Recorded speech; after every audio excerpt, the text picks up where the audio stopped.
क्या ये वही सोल्जर है जिसके बारे में आपने बताया था? सोल्जर को चाहिए छुट्टी पर घर आए, परिवार से मिले और जाकर सरहद संभाले। लेकिन लगता है तुम्हें पॉलिटिक्स का बड़ा शौक है जो अपनी नाक घुसेड़ रहे हो। मंत्री जी, ये ऐसे नहीं समझेगा, मैं समझाता हूँ।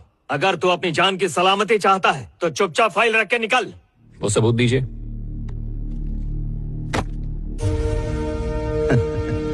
चलो लेट्स गो। देखा कैसे भीगी बिल्ली बन गया। ये तो चूहा निकला।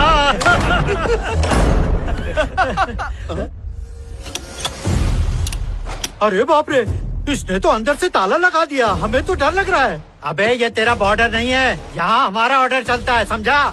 हमसे पंगा मत ले बोल रहा हूँ, बहुत भारी पड़ेगा तुझे। हमें कुछ हो गया तो सारी जिंदगी जेल में सड़ेगा। अरे इसे देख क्या रहे हो? इस फौजी को अभी के अभी सस्पेंड करो। हम इसे सस्पेंड नहीं कर सकते। ए आर्मी, मौत से मत खेल। तेरे जैसों को हम जेब में रखकर, समझा?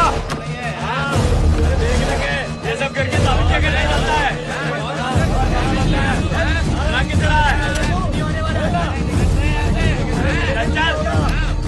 ये क्या तमाशा लगा रखा है? हम तुझसे बात कर रहे हैं और तू खिलौने से खेल रहा है। अबे कुछ बोलना। बोलता हूँ। तुम लोग इतने उतावले हो रहे हो तो तुम्हें एक छोटी सी कहानी सुनाता हूँ। मेरे गांव में एक बूढ़े किसान दादाजी रहते थे। उन्होंने सही समय पर अपने खेतों में धान बोया, उसमें सही समय पर खाद और पानी डाला। फसल बहुत अच्छी हुई। रात को एक गंदी नाली का चूहा आता था और फसल को कुतरता था। दादाजी क्रोधित हुए, बोले, चूहे, तू मेरी फसल बर्बाद करेगा? मैं तेरी बिल को आग लगा के तुम सबको भस्म कर दूंगा।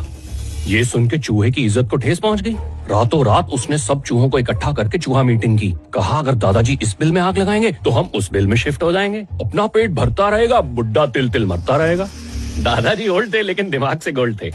उन्होंने एक एक करके चूहे की हर बिल में कोयला भर दिया। कोयले पे डीजल डाल के उसको आग लगा के हवा मार मार के सभी चूहे भून डाले। ये चूहों की कहानी हमें क्यों सुना रहे हो? हम क्या नर्सरी के बच्चे हैं? चूहे की कहानी और अपनी कहानी में कनेक्शन है सर। वो बैठा चूहा जो अपनी फसल को खराब कर रहा है,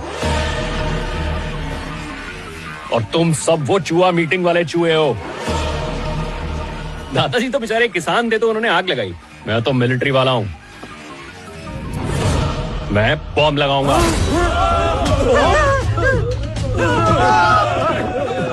अरे डरो मत, ये टाइम बॉम्ब है। जब तुम लोगों का टाइम आएगा तभी ये फटेगा, और जब ये फटेगा तो खीर पूरी बटेगा।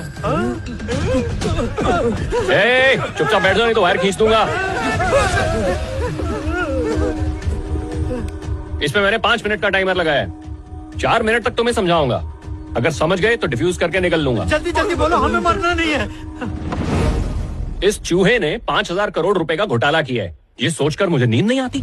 मैंने गूगल सर्च किया इंडियन पॉलिटिकल स्कैम्स, तो पता चला हमारे भोले भाले समाज सेवक पॉलिटिशियंस ने पिछले 20 साल में कितना घपला किया? पूरे 20 लाख करोड़। क्या हुआ, अपने घोटाले पे यकीन नहीं आ रहा? आप तो बड़ी आसानी से भूल गए, जनता भी भूल गई, देश भी भूल गया, पर गूगल नहीं भूलता। टाइप करते ही पूरी राम कहानी दिखा देगा। तुम्हारे ये चमत्कारी घोटाले का 0.001% पैसा अगर इस देश की गरीब जनता की प्रॉब्लम सॉल्व करने में लग जाता तो पता है क्या होता? हमारे देश का बच्चा बच्चा well educated and fit and fine रहता। पर ऐसा नहीं हुआ। हमारे यहाँ पे स्कूल तो है, लेकिन एजुकेशन के नाम पे धोखा, करप्शन, डोनेशन, यही सब है। और अगर पैसे देके वो डॉक्टर या इंजीनियर बनता है तो वो करप्शन ही करता है। और जब देखो एक ही रोना लगा रहता है कि हमारी देश की आधे से ज्यादा जनता टैक्स नहीं देती, लेकिन देश का हर नागरिक टैक्स देता है। क्योंकि जब वो दुकान में जरूरत का सामान खरीदने जाता है तो आटा, दाल, चावल, तेल, हर चीज पे भर भर के टैक्स लगा होता है, तो वो टैक्स कैसे नहीं देता है? पीने का साफ पानी, बिना गड्ढे वाली सड़क, अच्छे और सस्ते हॉस्पिटल, ये सब सुविधाएं आम नागरिक को मिल सकती हैं अगर तुम लोग बड़े बड़े घपले और घोटाले करना बंद करो। सही कहा ना? पहले तुम लोगों ने हवा उड़ा दी कि हर नागरिक के पास आधार कार्ड होना चाहिए, फिर उसे बैंक अकाउंट से लिंक करवा दिया जिससे पता चले कौन कितना कमा रहा है, कितना खर्च कर रहा है, कौन सा देश घूम रहा है। सारी काली कमाई वालों पे तुम कंट्रोल कर सको। एसी के कमरों में बैठ के हमारी मेहनत वाली कमाई पे काली नजर डाल रहे हो और फिर कहते हो फाइनेंशियल ट्रांसपेरेंसी। गरीब का माल अपनी जेब में डाल, देश के दीमक हो तुम। जनता जब टैक्स के रूप में दिए गए करोड़ों अरबों रुपए का हिसाब मांगती है तो कहते हो मुख्यमंत्री योजना लाए। मध्य तरगति महाभोगम अंटू योजना होती है सिर्फ खून चूसने की। आज तक फाइलों से बाहर योजना कभी नहीं आई। क्यों बे? तुम्हारा आधार कार्ड पैन कार्ड से लिंक नहीं होता? मैं तो कहता हूँ तुम सब मंत्रियों के अकाउंट खुलने चाहिए और उसे भी पैन कार्ड से लिंक करना चाहिए, ताकि हम भी आराम से सोफे पे बैठे चाय पीते हुए तुम्हारी हर ट्रांजैक्शन पे कड़ी नजर रख पाए।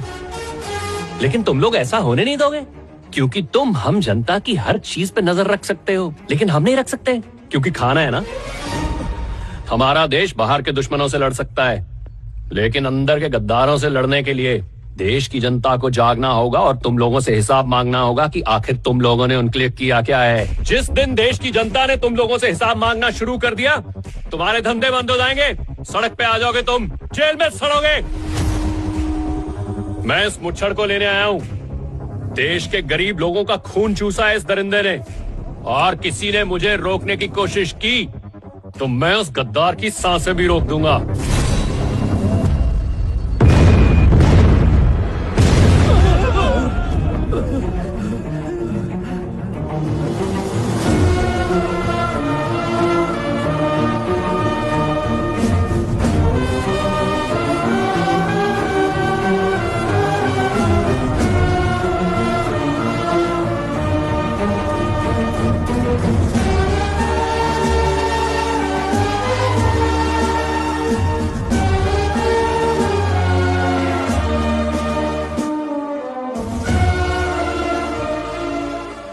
अगर इसने मीडिया के सामने सब कुछ बक दिया ना, तो जनता जूते मारेगी। बाइकआउट दिस चूहा। तुम आए थे दामाद बनने के लिए, ब्रोकर बनने के लिए नहीं। अब मैं क्या करूंगा? बहुत कुछ है करने को। घर की सजावट में हाथ बटा सकते हो, बारातियों को खिला सकते हो, दुल्हन की डोली उठा के उसे मंडप तक पहुंचा सकते हो। ये बातें बाद में, पहले मेरे को 25 लाख दो। चलते। इससे पहले कि दूसरा अटैक आ जाए, उस आर्मी वाले को बुला लो, शादी की तैयारी करो भाई। ये कहाँ गई? पापा हनीमून के लिए कहाँ भेज रहे?